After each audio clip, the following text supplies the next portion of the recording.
O le atua te mā, le alo, ma le angang pa ia. O le ona le malosi o malawa, o le alofa e whawawau. O no le pule au au le lalolangi iei le atua na o ia. E a fio i me o malawa, ma o le pulenga e whaongaina e tangata anuu, ma le Palemene o Samoa. I te tonu tua oin whaasino ina mai, i tu la fono le atua, o se tofi pa ia, tu whaasolo. Tātou te talo. Lo mātua tua si se, mātua te whatangsia le nganga o le loto maua lalo lau pule whaito tasi.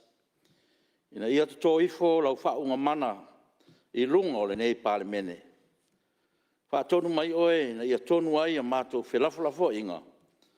Mo le whaasisirina o lau lava vi inga.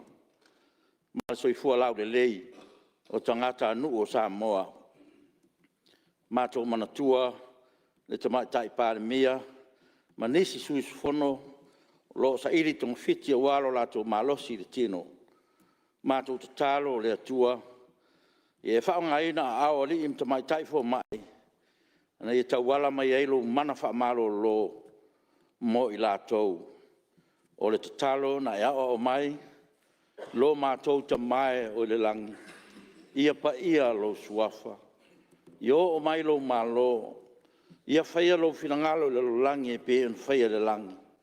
Ia e fwoi mai a te mātou o mātou mea ai e te tau mane aso. Ia e wha mangalo ia te mātou ia mātou ang sala. Pe fwoi o na mātou wha mangalo ina atu. Ia e wanga leanga mai ia te mātou. Aua fwoi e te teiteina I mātou ai wha sosonga. Ia la vea ia te mātou ai le leanga. Aua e o malo mane mana. A toa mana vi inga e whaavau lava. Amene.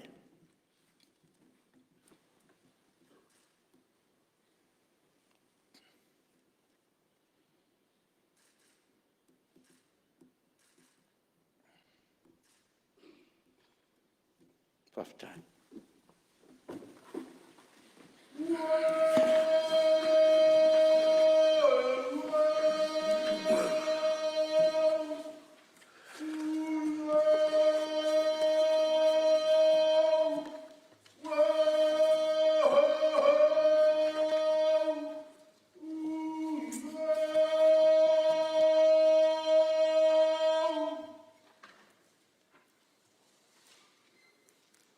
O te whaasisiratu, o amatalia nei tau manga, whono ao, whaitu la whono. O le a toia e leu whimua, le au pola pola, o le tai whaanoa. Sa sufi whaafua loma, I le si uvai o le vaisuri o le tui atua. Wa o lea wautu le upe au whati o mataonge. Sa sufi ai le tai ngā lau na puniawa I turuinga. Ai whaatau alofa I whanga I titi. O lewa mapure maunga li, le tai peau foe na wawao ai matangi.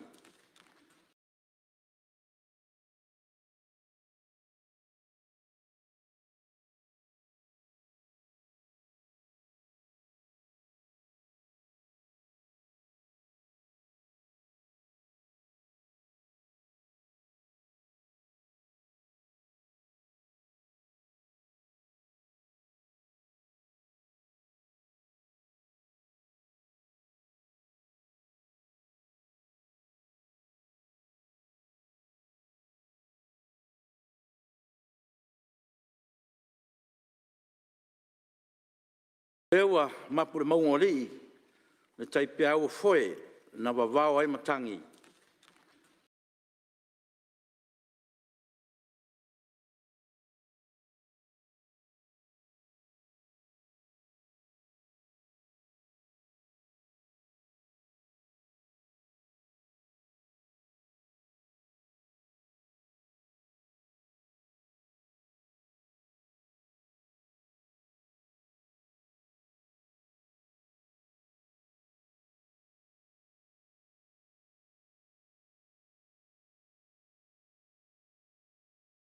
O lewa mapure maunga li, le tai peau foe na wawao ai matangi.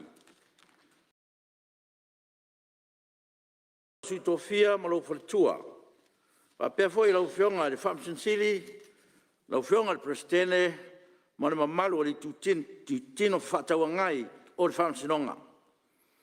Le whafonga tapo e mai tai o kalesia keusia no uma Samoa, ma le au whainga runga to tofi o le tala le lei. Le pai e ainga matama, tama foi ma ainga. Le songa tu mua mapule i tu au ma la taua. Ainga i le tai ma le vao fonti. Pea foi so Samoa, whafonga tapo e mai, i tafa e fia o le lololangi. E mātou te whātalo whātu, i lo tau soi fua manuia, ma le langi e mamā. E le whangaloina fo i tapo inga, nei o tātou uso i sae. A fio sua ma le vai whanua, fo mai tūlangi, sa ole ma sale au mua ma le launiun sa e lua. Le la au na amutasi mwhātu i o motu, le whale ula tau aitu, ma le whale ula tau tangata, ma upu manua tele. Ai whamatua le tuu i whaturenga ma malo tu mau, au na tutofi rea tua, o lo whaatuna paulia, i so se whatawhai tau langa i motu i sasae, ma tau whaatalofa atu. Le aro whaiwa Palemene nei aso, i anga le lei le tua, i usu ngā whono uma, al tātou mauta. Ma le lenga, mai le ao le malo, tusi mo le whongtalai. Tusai manam taupu lima suwiwa o le whawae, le malo tutotasi o Samoa, wa o tu ina tu nei le malienga, i le whono au whai tu la whono. Na te ilo ilo ina, ai tu la whono tau wha auwhi, wa wha alia i nei. Mua, tu la whono tau wha auwhi, o le wha tau ina o tupe wha o popo, numero tasi, lua o lua tolu, lua o lua wha. Tu ina atu i lo nei lima, le ne yasu sfulu walu o Tesema, lua o lua tolu. Sainia, tu i male li whano, wa le toa swala vire lua, o le ao le malo. Tu ina atu o pepa. Mua, pepa le Palemene lua filusfu tolu, lua filusfu wha, numero 1 li poti whal tausanga le Universite o Samoa, mo tausanga whal tupe lua filusfu lua filusfu tolu. Lua, pepa le Palemene lua filusfu tolu, lua filusfu wha, numero 1 li poti whal tausanga le whaaputong whaavai tau whatunga o Samoa, mo tausanga whal tupe lua filusfu lua filusfu tolu. Tolu, pepa le Palemene lua filusfu tolu, lua filusfu wha, numero 1 li poti whal tausanga le whaaputong o este tausi Samoa, mo tausanga whal tupe lua filusfu lua filusfu tas. Wha, pepa le Palemene lua filusfu tolu, lua filusfu wha, numero 7 li poti whal tausanga le whaaputunga tupe mo lumana i manui o tangata Samoa, lua filusfu lua filusfu tolu. 5, pepa le Palemene lua filusfu tolu, lua filusfu wha, numero 7 tasi, li poti whal tausanga le pensione le Palemene, lua filusfu lua filusfu tolu. Ono,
li poti whal tausanga le pulengo tina i mū, ma whaalawelawe tu whaafosei.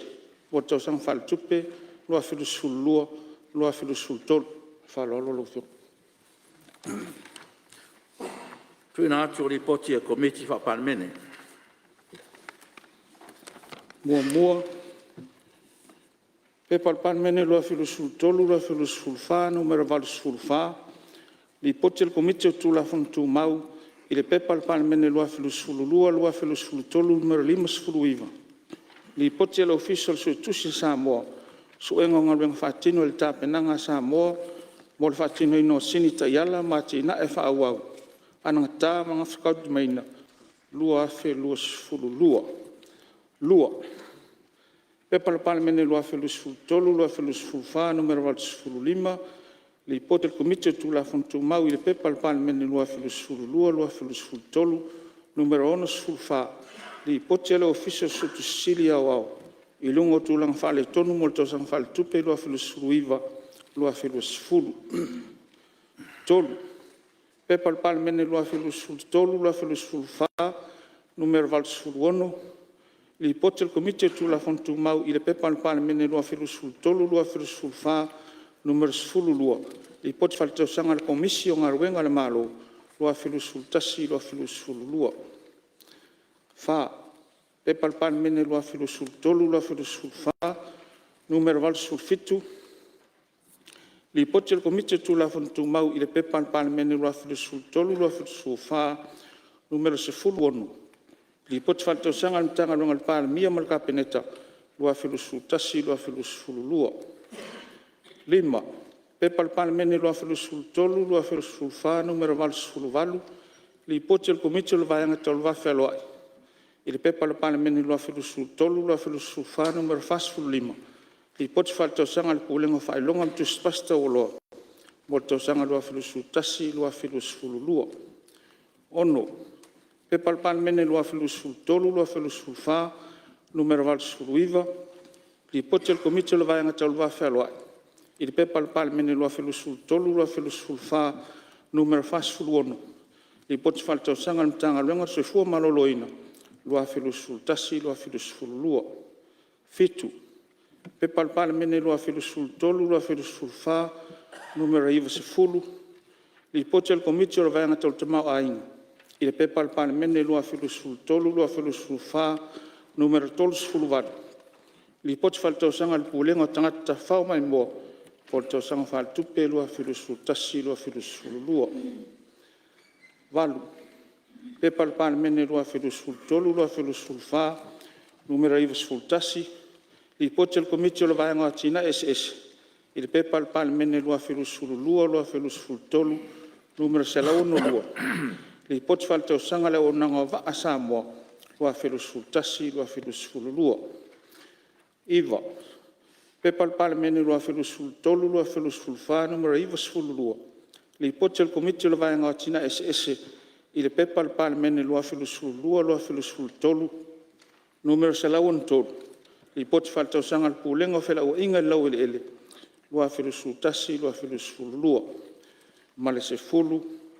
Pepa Palemene lua whilusfulutolu, lua whilusfulfa, numero 23 Ripoti al komiti o le vaenga o atina SS. I le pepa Palemene lua whilusfululua, lua whilusfulutolu, numero 5 Ripoti whaale tausanga le pulenga o soavai, lua whilusfulutasi, lua whilusfululua. Ma le whaaloalo lovio. Lafo a te fono a komiti wha Palemene. Tula me lau whionga te fono o komiti tu lafo tu mau, tau tau whinga palota, tau sanga ma to whinga whaafawai.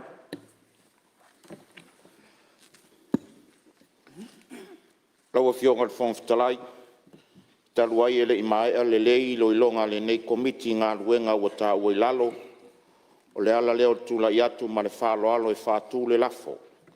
Ina ia tu sai mai a inga o tu la fono tu mau se lau ono le pui pui lua, e talo sanga ina se whātanganga le fono au whai tu la fono mo se taimi whao popo, e wha mai ai lo ilonga le nei komiti ma toi li poti mai ai le fono au i se Fonotaga o lumanai. Mua pe Palemene lua o lua tolu no mela 5 ma le fitu, li poti o ngā luenga le ofisa su e tusi a Samoa mo le tausanga whare tupe lua o tasiva, lua o.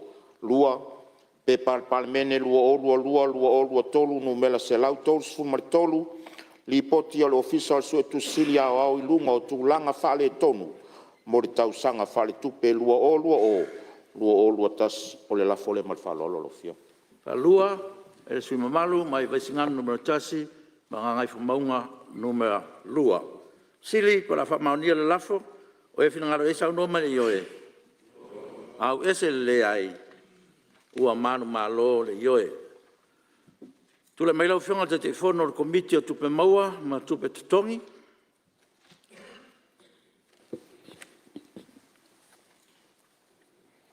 Au whionga i whonga whitalai, taluai le mai ai lo ilonga le ni komiti, i le tūla whono tau whaofi o te unga, o le tūla whono, o whaptunga tupe, mo le lumanai manui o tangata, lua o tolu.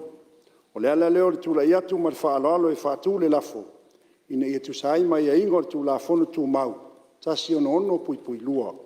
E tau sanga inai se whaatanganga, al whono o whai tūla whono, mo se taimi whaapopo, e wha mai ai lo ilonga le komiti, toi li poti mai ai, i le whono au i se Fonotaga o lumanai. Palua. Lafo lea ma le whaaloalo lava whaaftai. Palua e le sui mamalu mai le whanga whale ase la, pa pia fo le sui mamalu mai whasale anga numero lua. Sili pa la whamaunia le lafo, o e whinangalu iei sau noma le ioe. Au ese le ai, ua manu malo le ioe. Tula mai lau whionga te te whono, komiti, o le vaenga, tau tamau a inga. Una tula whionga le whangawhitalai o lea ua utu le salefu. Na tu umoe i na waifo i ta whailangi le lanea e sifo. Wa angi toi la ua fo i le matangi. Ma ua taoto i atu maunga le atata o manuia. Sila mio le maota na isa leo mua e mata no nofo le maota o le tuia ana. Ua o leo mai o na tosi lauti le tai ao e pe o na iai. Ia le whapolo ma le whasangi i le atua. Na tufo yo lea ua toi u. Whaivao tātou Palemene o Samoa. Malo whawhelo i lau whionga. Whawhelo i foile.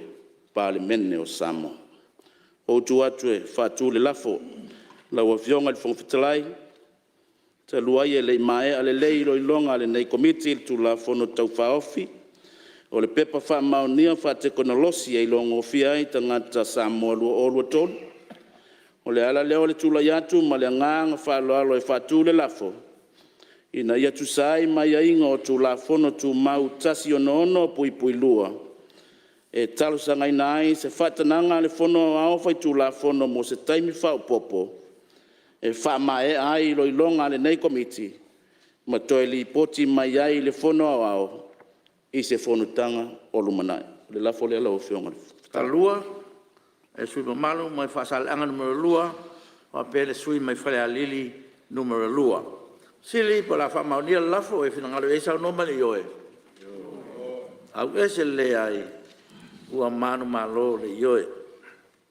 Tule mai lau whionga le tete whono le komiti o le vaenga wati na SS. Tei lau whionga le whangwhitalai. Watu fo le ngā whawhitai lau whionga mo le teita ingo le tātou Fonotaga le nei tausanga. A wā fo le taua me ino whiau manga luenga wha Palemene. O folo whatu fo ima whamanu atu le kerisimasi ma le tausanga fo i lau whionga. Ai mai se fo i le Palemene o Samoa. Tane fo i lea o whaururunga ma tanga luenga. O folo whatu fo i le whamanu anga kerisimasi ma le tausanga fo. Sio tu mai lo i ona tūlanga whalupe. Ai mai se lau whainga luenga te tofia lea tua i so o sea whioanga. Lau a whionga le whangawhitalai. Taluai e lei mai a leilo i longa nei komiti o ngā luenga e ta ua. Lala leo le tūla i atu ma le whaaloalo e whaatū le lafo. Ia tu sai mai a ingo le tūla whono tū mau se lau ono suma le ono pui lua. E talo sanga ina se whaatananga le whono au whai tūla whono mo se taimi wha popo e wha mai airo i longa nei komiti. Ma toi li poti mai le whono au i le Fonotaga ia Januari i le tausanga fōrua o lua wha. Mua pe Palemene lua o lua tolu numero tasi fa tasi li potem tanga luenga so ta inga fam talanga teknolosi mo le tausanga fa le tupe lu olu tasi lu olu lua le la fole la ofiong alua ele sui malu mai ya analofi numero tasi ia fa pe fo sui malu mai vai maunga numero tasi sili la fa maunia lafo e fina ngalo e sa no mali yoe au esele ai ua manu malo le yoe ngaluenga o le aso tau malo fitoino tu la fonto fa ofi mua tu la fonto fa ofi o le fatauina o tupe fa popo numero tasi do oru toru do oru fa faitaunga mua tu le melo fionga al minsta tupe Lo fionga le fong fitalai se fa tu laf e faitauina nei tu la fonto fa ofi fatauina o tupe fa popo numero tasi Lua fe lua tolu, lua fe malfa, lua fe lua fa, ilona faitaunga mua. fa lua le fionga al minsta al soi fu maloina pa pe fo ele minsta o puna oa fa natura e mese fo sui malu mai si umu ia fa pe fo fa le ata numero fa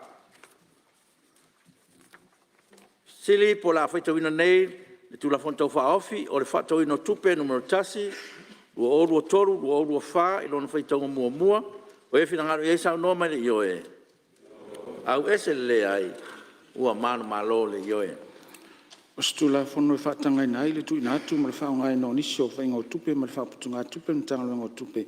I ngā luenga whaatino mga luenga whaatino la ite mtanga luenga. Ngā luenga whaatino e tu inatu eisi vaenga mga luenga e vei msui le malo. Mo le tausanga whaal tupe whai wina la stolu sulu iuni lua filu sufa. Tausanga whaal tupe lua filu sutolu lua filu sufa. lua tala whaatau tupe whaapopo numero tasi lua oru o tolu lua oru o wha whaatatia i lungo le laulau a fono. Tu le mai lau fionga ni minstau tupe. Lo fionga le fong fitalai, tu sai ma tu la fono tu mau, tasi tolu lua, pui tasi. O te whaatatia i lungo le laulau a fono, tala whaatau tupe whaapopo numero tasi. Lua afe lua tolu, lua afe lua wha.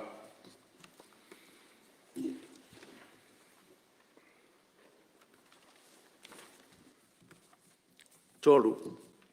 Tu la fonta whaofi, o whatauino tupe whaapopo numero tasi. Lu oru o tolu, lu oru o wha, lafo mo whaitaunga whaalua. Tu le mai lau fionga ni stau tupe. Lo fionga le fong fitalai, te whaatu le laf. Nei whaitauina nei tu la fono tau whaofi, whaatauina o tupe whaapopo numero tasi. Lua afe lua tolu, lua afe lua wha, lona whaitaunga whaalua.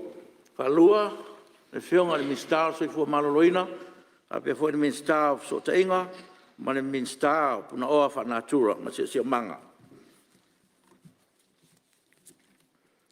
Wha, saunuanga o le tala wha tau tupe wha popo numero tasi, lua oru o tolu, lua oru o wha. Tula mai lau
Yo lau fionga le taitai o le tuia le tuangai le sui taitai ma sui mamalu umo le nei Palemene. Tapu inga leo mamalu le malo sui le fono sui tofia le whaamsin sili presidente whanua maswaf ma sengo whaamsin. Sau whainga whaululunga mtanga luenga whaalapu tonga isinisi tuma oti o le tātou malo. Paia la vaia. Ainga mala tau tama o tama mainga le usonga tu moma pule i tu au mala tau ainga i le taima le vao fonti. Le whangaloina foi le tapo ainga o tātou uso i sa. Pai e sua malvai whanua fō mai tu langi sa ole msale au mua le lau niu sa e lua. Ai tui o le motu to o le whaleula. Le whangaloina le nofu talo au auna le tua i whatawhaitau langa i fia. No manu wase manui o Samoa mauna upawhai. Le whangaloina foi, tāpua inga maua si o tātou atu nuk pele o Samoa, i so se tafa o le lalolangi o loo maua mai eile nei Fonotaga. Lau fionga le whangwhitalai, le nganga whaaloalo, te tūlai e toi tuinatu i lumo le laulau a whono le Palemene o Samoa, le nei tala whaatatau, wha o popo mua le tupe, mo le tausanga wha le tupe o loo whanga solo nei, lua afe lua tolu, lua afe lua wha. Lau fionga le whangwhitalai, o te mua i whai loa atu le mamalu o le Palemene. O le nei tala wha o popo o tupe, sa ngālu lua i whaatasi ai le tātou malo i lona whausiaina. O lona tonu unga lea ua tui nātu le laulau a whono le Palemene. Sa whaatino fo i whiutana inga a le kāpeneta ma le mtanga luenga tupe. Ina ia mauti noa o lo ave le wha mua i au nanga, ma whainga whaavai tā ua lo tātou malo. Lau fionga le whangwhitalai, e tele taunu unga le lei ma matatia au sia le tātou atunuu, talu o na talaina whai tutoa mo whai malanga whaavao malo, ma o te fia oto i nātu na o ni nai vaenga. Mua, ua toe so longa le lei tamau ainga le atunuu, talu mai a fianga le COVID-19. Tu sai ma wha maunga le mai ai o le tausanga wha le tupe lua tolu. Wha mauina ai le si tia mau o lungo le tamau ainga i le 8%. Tu sa lea ma le lua tesi ma le 5 piliona tā la. O le neisi tanga, wātangi ai le whaatau waina le malo o le toe fau wina o lona tamau ainga. Pe afu atu le tūlanga mau o lalo na wha mauina mo tausanga wha le tupe tolu o tuana i atu. Ma o lea ua toe whaafo i sia ai le tamau ainga se tūlanga le lei i le taimi nei. Lua, o ai tā lafo le malo whaamauina i le iwa se lau ma le fitu tesi ma le 5 miliona tā la, tusa lea ma le tolu 5 tesi ma le 1% o le tamau ainga. I le whaaiunga o le tausanga wha le tupe lua tolu. O le nei whaiti tinga i tātou nononga tupe, e afua mai le ai o ni a tātou nononga tupe fou o whaia. Ai mai se ai le whaawau pēo le tongi ina o nei ai tā lafu. Tolu, lo whaatu mauina fo i le lei, ai mai se o le ngā whatia le malo tupe te tongi atu. Mo fe whaatau a inga e pēo na wha mauina ai le tasi tesi ma le tasi 4 piliona o tupe whaanganga mo fe whaatau a inga i le kuata mua le tausanga wha le tupe le nei. Po le whai unga o se tema, lua tolu, ma e tusa ma le se fulu tasi ma le awha ma sina o loa, ma whai o na whaatauina mai whafu. Wha, e iwa tesi ma le tasi pasene sa wha mauina ele mau o lunga o le tau o le soifuanga. Mo le se fulu lua ma sina na whai wina ia se tema lua tolu. A wha tusa le se fulu lua ma sina na whai wina ia iuni lua tolu. Lua tesi ma le iwa pasene o tu iti ai pe afu atu le se fulu lua pasene sa wha mauina ai mo lewa i taimi. 5. O tātou whainga wha avai tau tupe sa soani ma losi le una i o le tamau ainga. E ala ino no ngā tupe mo pisinisi whale tupe tu maoti. Ono, si itia le numera wha mauina o tangata whainga luenga i le ono tesi ma le lua pasene po o le lua se fulu 5 afe iwa se lau fitu ono tangata whainga luenga. E wha atusa i le kuata o se tema o le tausanga o mawai. o le kuata lona wha fo i le nei, ua wha mauina ai o lo tu mau pēr le wha tupula i o tangata whai ngā luenga. I le mai ai o le se furu lua kuata, sa wha i ti ai le nei fo i numero, talu mai Tesema o le lua afe sfuruiva. Fitu, o lo si tia pēr le numero tangata tā whao mai mō mai whafu, pēr na wha mauina ai, wha se furu walu afe ono se lau lua sfuru tangata whai malanga mai tutono o le kuata, wha mai e ina ia se tema, lua o lua tolu.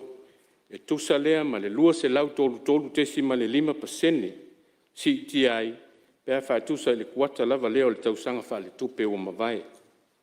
Wha mauina o New Zealand ma Australia, lo mau alunga ai tangata whai malanga mai lo tātou atunu, i le ngata o tu risi tā whao, wha pēr o tātou tangata anu o lo asia si mai a inga.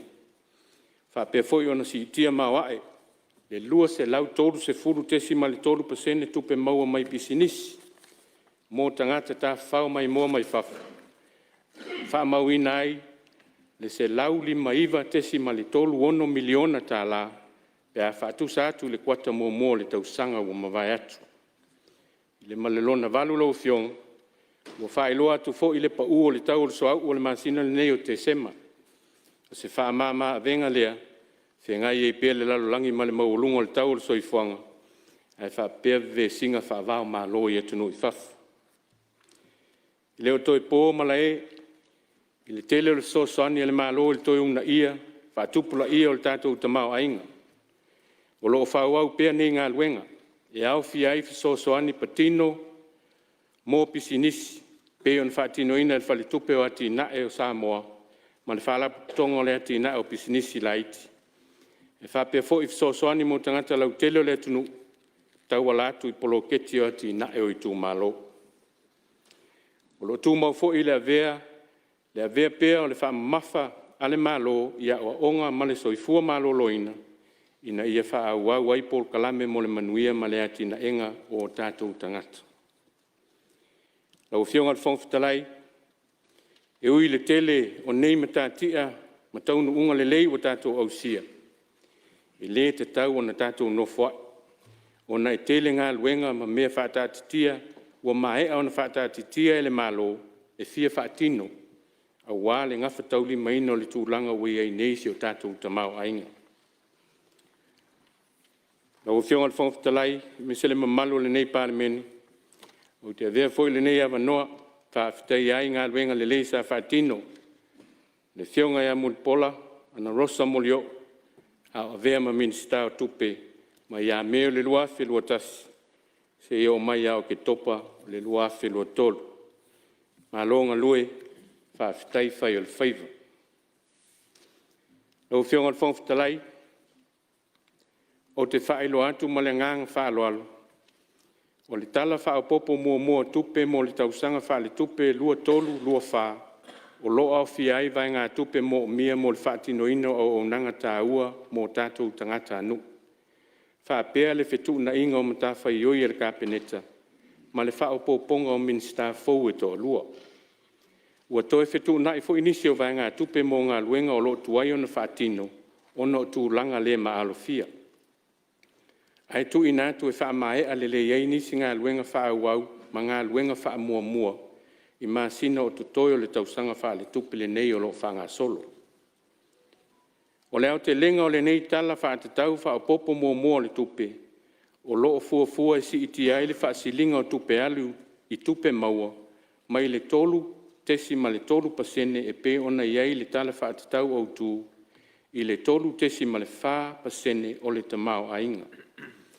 Le nei sitanga, o lo i to tonu lava o le fua whaatatau o whainga whaavai tau tupe ale malo. O le sili atu lea o whaasilinga o tupe alu nei lo tupe maua, i le tolu tesi ma le 5% o le tamau ainga. Lau o fionga le whongwhitalai, o le a u oto ina atu le au te lenga o le nei tala whaatatau whaapopo mua le tupe, lua whelua tolu, lua whelua whaa. Tupe maua whao popo. Lau o fionga le whongwhitalai, o leo te lenga o tupe maua whao popo, mo le nei tala whaatau whao popo mua o le tupe, e tusa ma le whaase furu ma le 2 miliona, Lima se lau fa se fulu lua afe, valu se lau se fulu tasi tā la, ma e au ili nātu e whapea. Mua, lua se fulu tolu miliona, fa se lau fitu se fulu afe, fitu se lau ono se fulu tā la, mai le mtanga luenga o tupe. O nei tupe maua, o to tongi o whaone ngā tupe wha au, wha tasi ai ma le tului mai le wha aptonga o malo si anga wha el tise, mo ai tā lafu tuua mai le tausanga wha le tupe lua o lua tasi, e o mai ia iuni lua o lua tolu. Lua, tasi le miliona tā la mai le mtanga luenga al paan mia mal kapeneta. O vai ngā tupe wha apopo nei o le awina mai le wha tauina o tusi whalau.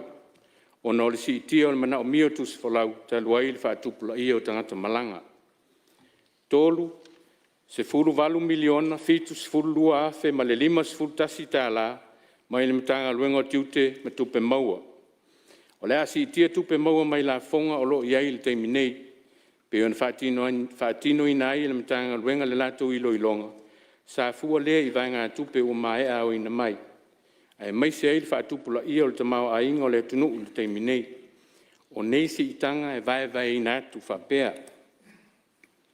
Wha miliona valu se lau ono sfur tasi afe wha se lau sfur fitu, tā la mai la fonga le VAGST i o loa whaud whale mai, o VAGST import. Lua miliona iwa se lau ono sfur ma lima afe, ma le iwa ono tā la mai tiute mo o loa whaud whale mai, o import duties.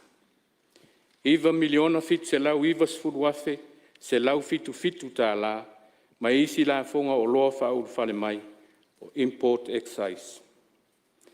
Fa se lau lima afe tol se lau ono sfur tasi tā la mai la fonga o loa ngausi tu tono le tunu, domestic excise. Tupe wha mea lofa mai paanga mo ati na e le malo. O wha o pōponga nei o sosoani wha mea lofa mai a tātou paanga mo ati na e le malo. Na wha ai loa mai a ua pāsia le tala au tua tupe. E fua e wha tupe ai nisi o polkalame ma polo keti e matanga luenga e sesi. O leo wha inga a toa o nei sosoani wha mea lofa wha o popo. E tusa ma le tasi le miliona, lua sfuru lima afe, fitu se lau lima sfuru ma le iwa tā la. Tupe wha te tauina o le afe tu nai. Rau fionga le whongtalai, o le nei tala wha te tau wha popo mua le tupe, lua o, lua tolu, lua o, lua wha. E iwa se lau lua sfuru afe, ono se lau lua sfuru tasi tā la, le au wha inga o tupe o loo wha moe toi fitu nai. Ma e au ili nātu e whapea. Mua, lima se lau lua sfuru afe, ono se lau lua sfuru tasi tā la, mai le mtanga luenga o pisinisi ala manuia malipa. O le toi fitu na inga o mtafa i oi al kapeneta, e afu ai le whaase e atu o le vaenga e mata i tuina, tangata ngā lulue wha avai taimi, i le mtanga luenga o tupe. Whapea manisi o lau whainga luenga o loo ngā lulue i New Zealand Australia, i le mtanga luenga o le vai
o tongi tasiva ona fa o vai ngā tupe fa popo nei mo tongi ma launi o minista fo to lua kabineta fa tasia i malsi tio vai ngā tupe mo launi o komiti fa Palemene ona ua fa popo Fonotaga komiti SS se fulu walu afe lima se lau ono tala ua fa tatauina le tula fono mo fa masinonga tasiva ona tasi toe fitu na inga o le tutongi le presidente o le fa masinonga whanua mswafu Valu sfulu i vafe lua se lau ono sfulu ta la u fata wina mo vai ngā tupe o tutongi ma launi sui minista fa o popo.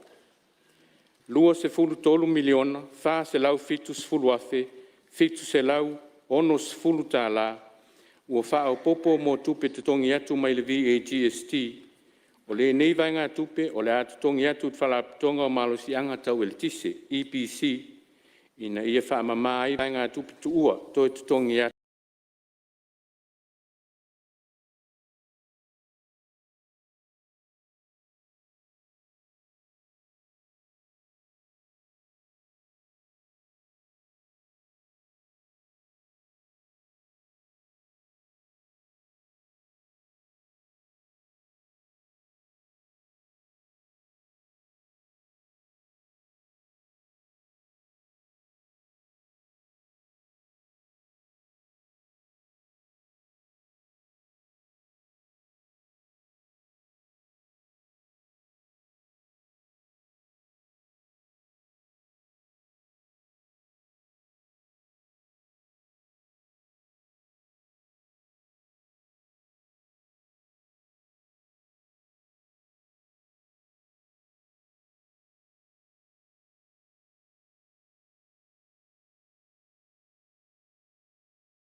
Amim feng fa vai fa popo I lalo ntanga luenga e au fiai va enga nei.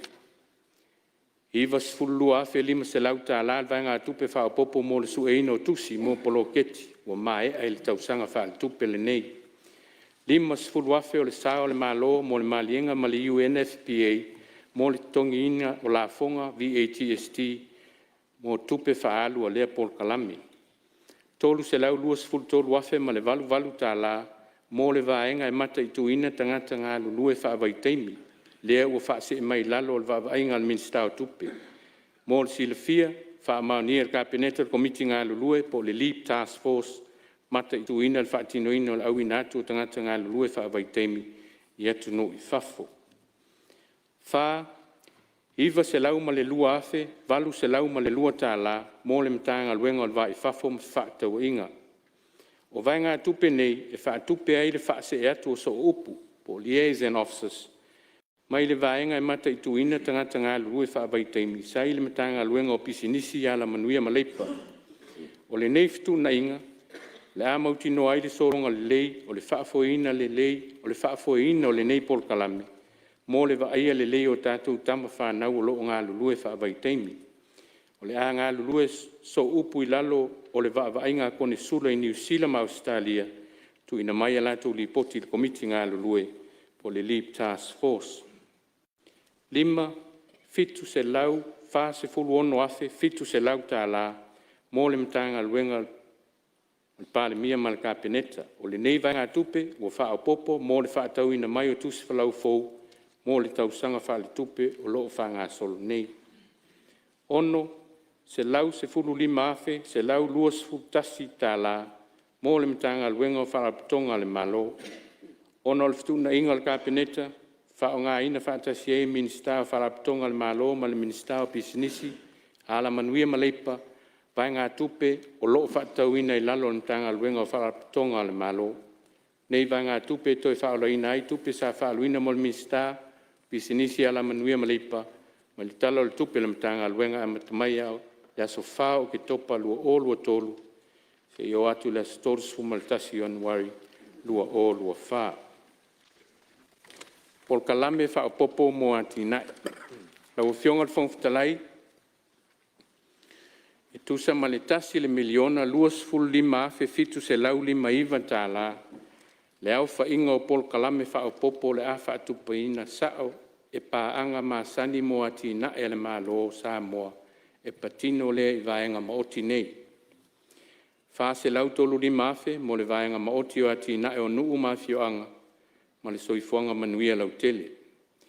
Lima se fulu iwa afe fitu se lau ma le lima tā la mo le vaenga maoti o soifua malo loina.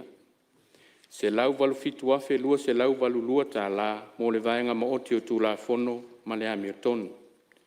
Tolu se lau whasfulu tolu afe fitu se lau fitu lua tā la mo le vaenga maoti o whelau inga mati na e tele. E fia wha leo fo i le whawhitai e Samoa i le malo New Zealand i le saini ai o se malienga i le vai aso na tua na i etu nei.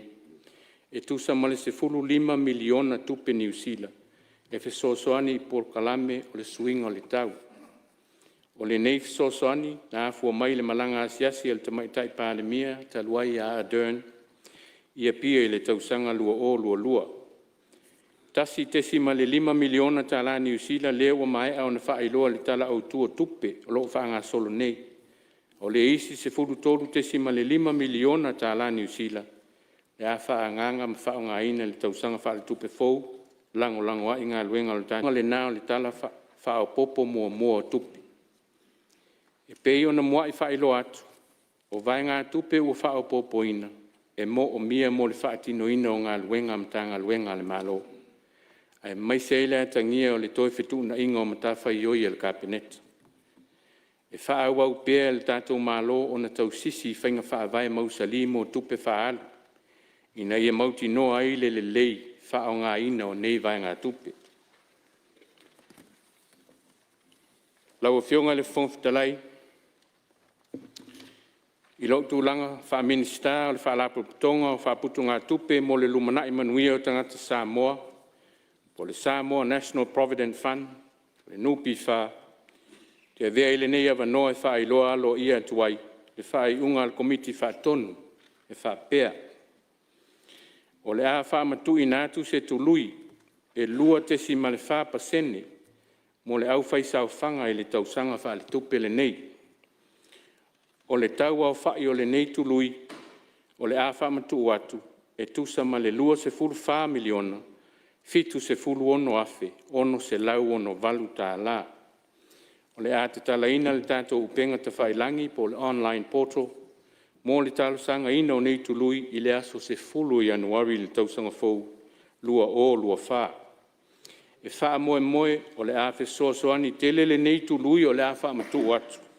Mo le au whai sau whanga uma, au wāta penanga o le amatalia i o le tausanga wha alea o aonga, o alo ma wha nau o si o tātou o tunu.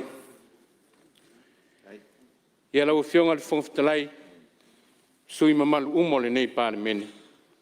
Ia vea i fo le nei awa noa, tā ua e momoli e tuai ma mo ngā lofa, wha manuianga, se kiwi si masi fia, se tausanga fau saonga le mu le lofa maleanga le leo le tapa au sili. Le ua whionga le whongwhitalai ma le mamalu le nei Palemene. Ai maise le tāpua inga si o tātua tunu pele o Samoa. I Samoa nei, ma so se vaenga o le kelope o loo au mau ma whaafonga mai ai. Soafa manu malo ta male alo malanganga paia, o le tua tolu tas paia o le whaavai papa leo Samoa. So i fua mai manuia.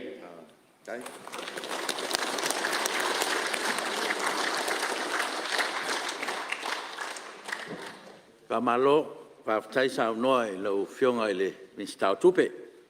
Le fwua pa whonga mo le toa le pa i o le mauta. Ia, malo a ngā lue, pa tai mo le launga wha mamalama. Ia, e me se fwoi lau i lina o le tātou tala wha popo numero tasi, tupe, luo lua toru, luo lua wha. Sai ma le tulafontu mau tasi toru, o le ator profe la flofo inga. E tu la fonta fa ofi, o le whātauino tupe whaapopo numero tasi, lua o lua tolu, lua o lua wha, e lei titi ifo le sfuru wha aso, a o tuina atu tal whaatau tupe whaapopo, numero tasi, lua o lua tolu, lua o lua wha, mo le ilo ilonga, le komiti o tupe maua, ma tupe tutongi, ma toi li poti mai le whona o ao, i le Fonotaga o Lumanai. Lewa tātou taunu mai, taunu unga o ngā ruenga, sa whaatulanga mo nei aso. Le tau whailoaina, o tātou whenga iai, mo tātou mawhitanga te talo, i le waweao. I ei fwoi manatu, i leo ato toa le malosi e whao waini si ngā ruenga. E le leiru tātou sa ili malosi.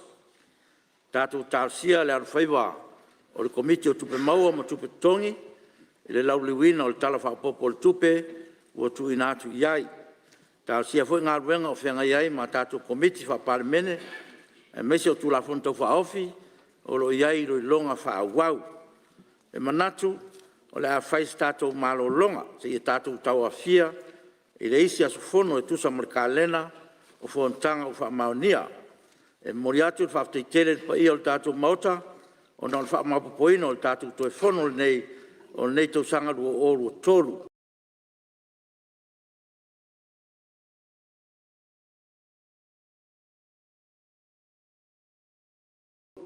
O le tatalo whaawau o le whongtalai, i aua ni whaititia whamanuianga le atua i lo o tau wala wina. Le alo tfoi mo malolonga o asfiafia, tau ni a rofangia le atua, i a maua le tātou maota nei se kwisi masifiafia, ma se tau sanga fau manuia.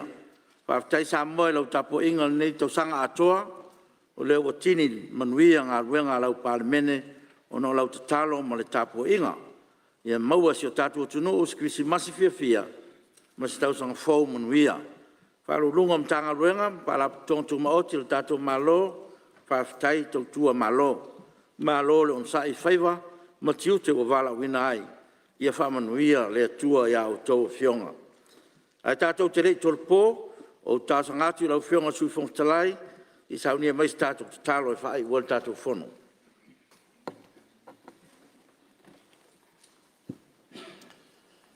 Le atua elo mātou tamā, sa mātou ulu fale mai le sengi o le tae au i le tālingolingo o lo maota nei.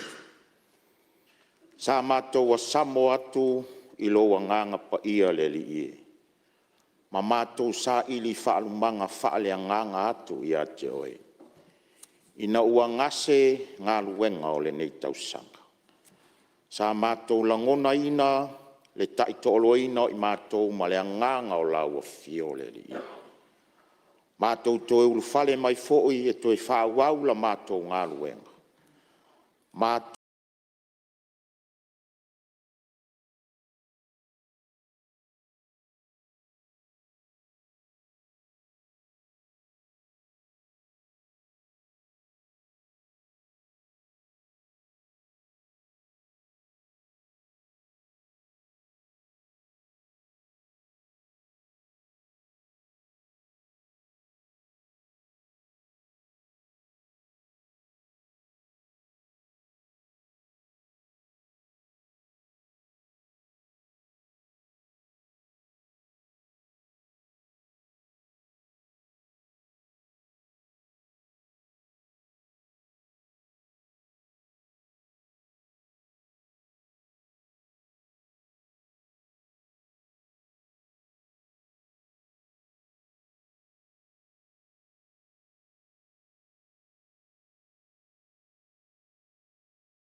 le sui o le fono sui tofia ma le fale tua. Ta fatolu o le fai ngā malo fi whaatau a ngai momoli le soi fua i le nātau sanga fau. Mātou toi ulu fale mai, whafowina o mātou langona le li ielo mātou tama. Le a mātou tu ua le mea nei le li ie e alo fangia la mātou fai ngā malanga. A vatu le soi fua lau Palemene mātou whamanatu le pepe o kirisimasi. E a mai ale fia ma le langona ia i mātou sui ai o mātou whale tonu le fia le ie. Wa mātou wafe atu mau te whawhitai ala wa fio whamangalo I mātou tai tō tasi. Whamanuia le nei atu nu o Samoa le ie. Au whai ngā luenga to tofi so se pēteli le ie o launga I nai le upu o le ola. Whamanuia e lau au whai ngā luenga. Whamanuia le au mamalu le mālo, ma le tapua inga le masiofu, sui le fono, sui tō fia, le whamasnonga, ai mai se le tamaita I pāle mia o mātou le whatasi. Tauru, ai whaalia le finangalo alofa la wafio. Fonga whetalai ma le kāpeneta, ma sui mamalu umal nei Palemene ma Samoa, mo moli atu lo mātou malosi I le kerisi masi ma le tausanga fō. Ono le suafa manu malo o e keriso o mātou vala au atuai. Amen. Malo, whawhitai. O te whasisilatu, ua tolpo nei tau manga whono au whaitu la whono, te euria le aso lua sutolu Januari, lua o lua wha, reitu la iwa tol sifuru tai au.